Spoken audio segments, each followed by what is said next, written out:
blizzard conditions here in Maple Grove, Minnesota. Temperature is still 20 degrees. Blizzard warning right there. There's the sign. Blizzard warning until 6 a.m. Thursday.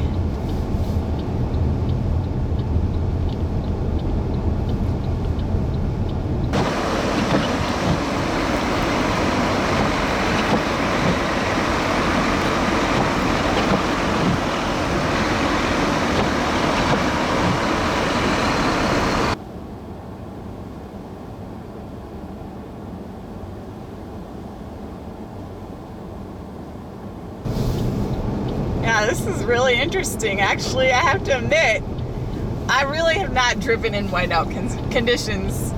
Maybe once or twice, not by choice, but this time I'm doing it by choice. Call me crazy. I do chase tornadoes after all, so I think some people think I'm a little crazy already. Oh, a little bit better right here.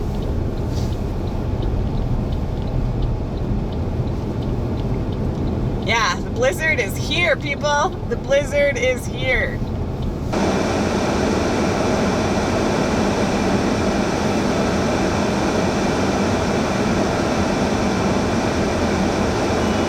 Hopefully everyone's okay.